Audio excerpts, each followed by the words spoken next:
विजयाशिख के दिले आई।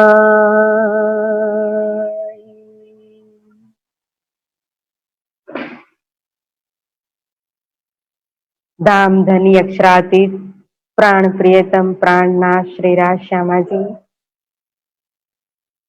परम आदरणीय श्री मास्टर जी, श्री प्रकाश जी, श्री मनीष जी, समस्त सुंदर साथ जी, हमारे संगीतकार भजन गायक सभी सुंदर साथ के चरणों में मेरा प्रेम प्रणाम। प्यारे सुंदर साथ जी, सबसे पहले तो आप सबने आज बहुत ही लॉकडाउन के अंदर भी कहो तो आप सबका इतना प्यार मिला, स्नेह मिला, सुंदर साथ का, हमारे सेवा भावी परमादरणीय श्री मास्टर जी का, ट्रस्टी का, फिर सभी सुंदर साथ का, इस बदल हम तहे दिल से आपका शुक्रिया अदा करना चाहते हैं। ऐसे तो शुक्रिया कहो, धन्यवाद कहो, थैंक यू को, ये शब्द तो बहुत ही प्यार के बदले में छोटे हैं, लेकिन इसके अलावा कोई शब्द भी नहीं होता कि जिससे हम अपने भाव प्रकट कर सकें। प्यारे सुंदर साथ जी, राज जी महाराज की मेहर है, करने कराने वाले सब कुछ वही है। कहत कलावत तुम ही, करत करावत तुम ही, हुआ है होसी तुम्ही से, ये फल जो खुदाई खिलावा। हमें राज जी महाराज ने जो एक अनमोल रत्न दिया है जिसका नाम है तारतम। तो तारतम क्या है सुंदर साथ जी? अब चकित हो जाएंगे। एक छोटा सा मैं प्रेम का एक कहो तो प्रसंग सुनाती हूँ आपको, कि जब श्री कृष्ण जी मथुरा के अंदर थे और बैठे बैठे रो रहे थे, उनकी आंख में से अश्रु की धारा बह रही थी और वो उदास थे। जब उद्धव जी ने आकर के कृष्ण जी को देखा, उनकी आंख में अश्रु है, तो उद्धव जी से सहन नहीं हुआ कि मेरे भगवान क्यों रो रहे हैं, क्यों उदास हैं, किसको याद कर रहे हैं।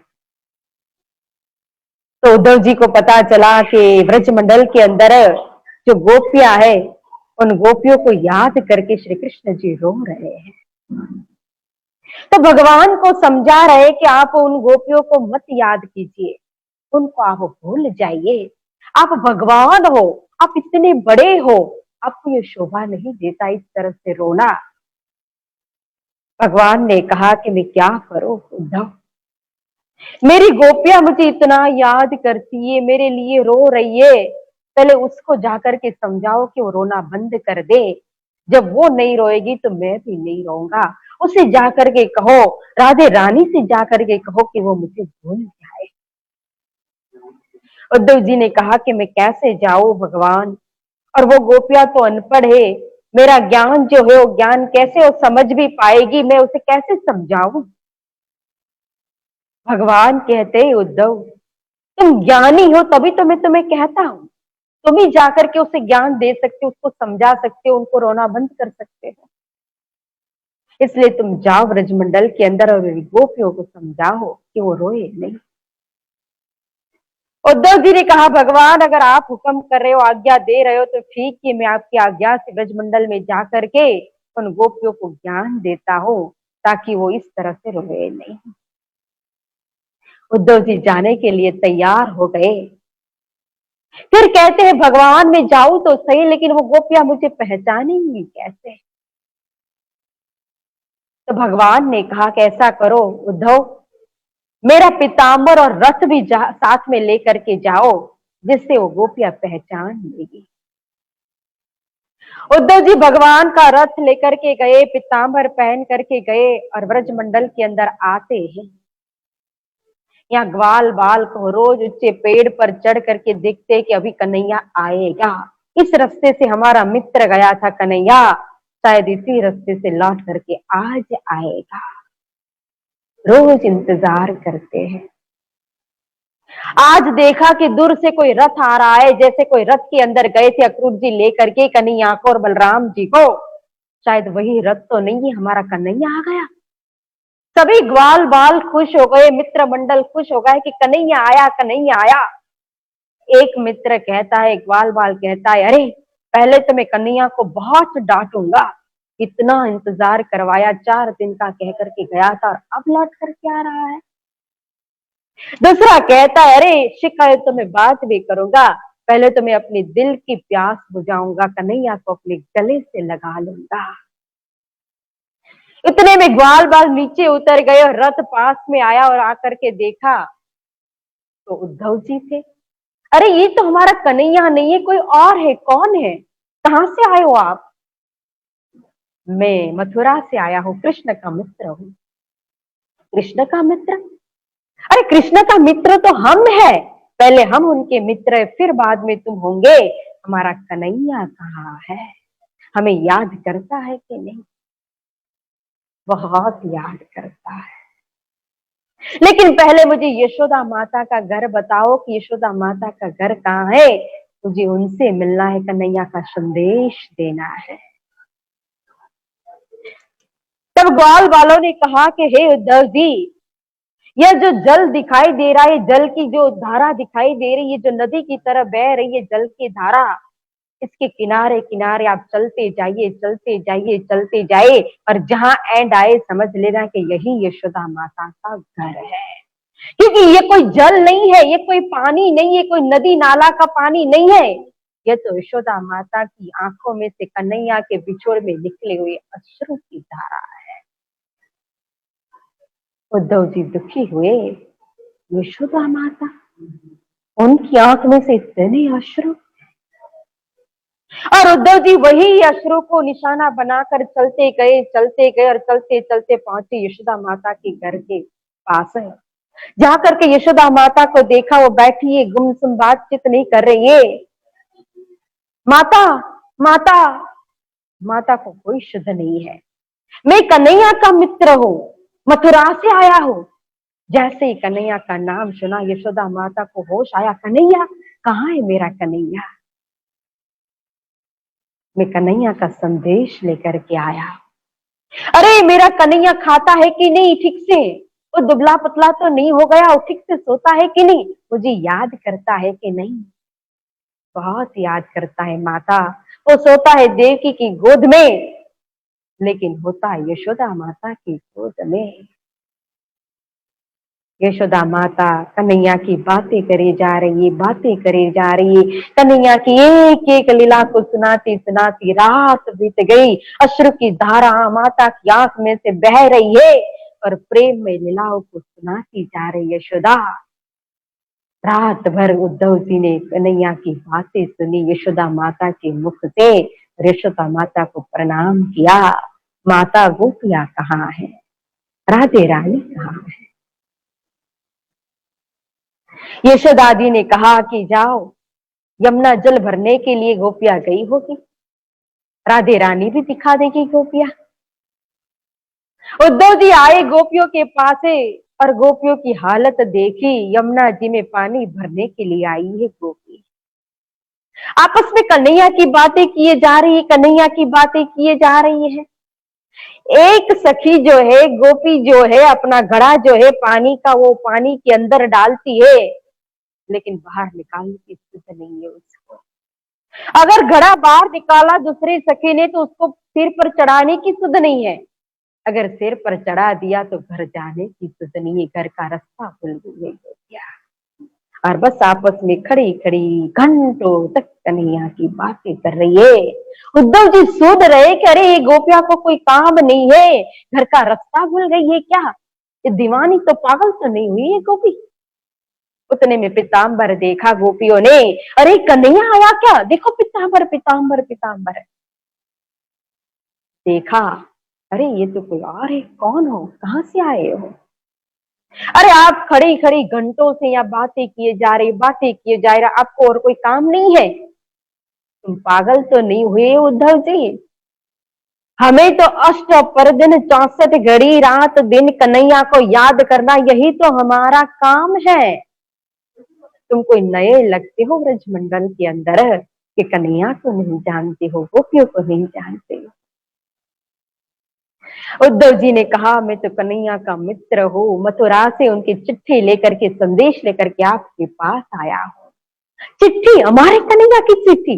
कहाँ है चिट्ठी? हमें दीजिए, हमें दीजिए। और सभी गोपियां आपस में जुटने लगी चिट्ठियां। और चिट्ठी को एक दूसरी सखी जो है वो छीन रही है, फट रही है चिट्ठी। उद्धव जी समझा रहे हैं, रुक जाओ, फट जाएगी। लेकिन गोपिया तो अपना नाम ढूंढ रही है कि मेरा नाम लिखा है कि नहीं चिट्ठी के अंदर, कन्हैया मुझे याद करता है कि नहीं। समझाते उद्धव जी गोपियों को कि देखो ये दीवानगी छोड़ दीजिए, वो मथुरा का राजा बन चुका है, उसे आप भूल जाइए। अरे कन्हैया को भूल जाए? कन्हैया तुम उद्धव दीवाने तो नहीं हुए हो? पर गोपिया ने व्रज मंडल की जो रेत थी उस रेत को उद्धव जी के अंग पर लगा दिया। तो उद्धव जी जो ज्ञान देने आए थे और निराकार ब्रह्म का अपना योग का ज्ञान दे रहे थे, उसके बदले में वो ब्रज भूमि की रेत अपने अंग पर जैसे ही लगी तो प्रेम प्रकट होने लगा उद्धव जी के दिल के अंदर। गोपियां उन्हें समझाने के लिए, प्रेम का पाठ पढ़ाने के लिए राधे रानी के पास लेकर के आती उद्धव जी को, और राधे रानी को आकर के उद्धव जी समझा रहे कि हे राधा जी, ये सब छोड़ो, प्रेम तो दर्द देता है, प्रेम तो आंसू देता है, प्रेम तो दुख देता है। अगर आपको सुखी होना है तो आप ज्ञान लीजिए और निराकार ब्रह्म का ध्यान कीजिए।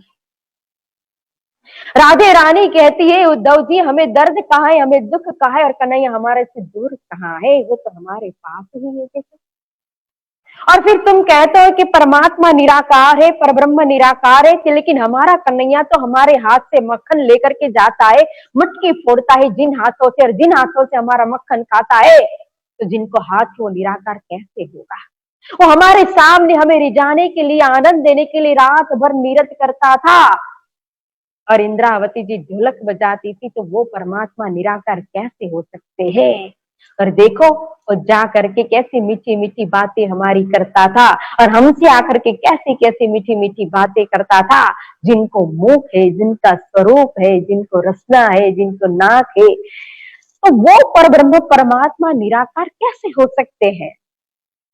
और उद्धव जी, आपको लगता है कि हमें दर्द है, हमारा कन्हैया हमसे बिछड़ चुका है, वो तो मथुरा में जाकर के राज कर रहा है, लेकिन हमारा कन्हैया तो हमसे दूर है ही नहीं। उद्धव जी कहते कि आप अपना मन निराकार ब्रह्म के अंदर लगाओ, परमात्मा का ध्यान करो, और ये दीवानगी छोड़ो। राधे रानी समझाती उद्धव मन कितने होते हैं बताओ मुझे, तुम ज्ञानी हो ना, तो मन कितने होते हैं? उद्धव ने कहा एक मन होता है। अगर एक मन होता है तो वो एक ही को दे दिया, हमने कन्हैया को दे दिया, परमात्मा को दे दिया, हमारा मन उनके अंदर लग गया। 10-20 मन तो है नहीं हमारे पास, इधर भी लगाए, उधर भी लगाए, उधर भी लगाए, तो एक मन एक ही को दे दिया, फिर हम दूसरा मन लाए कहां से उद्धव जी? और देखो हे उद्धव, तुम चिट्ठी लेकर आए दौड़े ना, तुम चिट्ठी लेकर के कन्हैया की इधर आए हो, लेकिन तुम दीवाने तो तुम हमें लग रहे हो, क्योंकि रोम रोम श्याम तो हमारे अंदर है। हमारा कन्हैया हमसे दूर नहीं है, वो हमारे अंग अंग के अंदर, हमारी रचना के अंदर, हमारे श्रवण के अंदर, हमारे नेत्र के अंदर, हमारे दिल के अंदर विराजमान है। और जैसे ही राधा रानी ने कहा उद्धव तुम भये भोरे पाती लेकर आए दौरे, योग कहाँ तेरा कहाँ रखे, रोम रोम श्याम, वैसे राधा रानी के पास स्वयं श्री कृष्ण जी प्रकट होकर के गोल स्वरूप में दर्शन देते हैं। उद्धव जी ने साक्षात परमात्मा श्री कृष्ण के दर्शन किए, राधे रानी के साथ, हर गोपियों के साथ कृष्ण जी के दर्शन किए, और उद्धव तो देखते ही रह गए। और जो उद्धव योग का पाठ पढ़ाने के लिए आए थे, ज्ञान का पाठ पढ़ाने के लिए आए थे, वही साष्टांग दंडवत प्रणाम करने लगे राधे रानी के चरण में, गोपियों के चरणों को प्रणाम करने लगे, ब्रजमंडल की भूमि को प्रणाम करने लगे, और प्रणाम करते करते वो स्वयं राधे रानी की, कृष्ण की, गोपियों के गुणगान गाते गाते स्वयं बावरे होकर के मथुरा वापस आते हैं। और जैसे ही मथुरा में आए भगवान के पास, और आकर के वही उद्धव जो योग का पाठ पढ़ाने के लिए गए थे, वो आकर के भगवान से कहते कि हे भगवान, आपका दिल ऐसा कठोर कैसे हो गया कि आप इतनी गोपियां जो आपका विरह कर रही है, तड़प रही है, आपको याद करे, और आप मथुरा छोड़ करके उनके पास नहीं जा रहे हो? कृष्ण जी मुस्कुराते हैं, उद्धव तुम अपनी आंखें बंद करो। क्यों? बंद तो करो।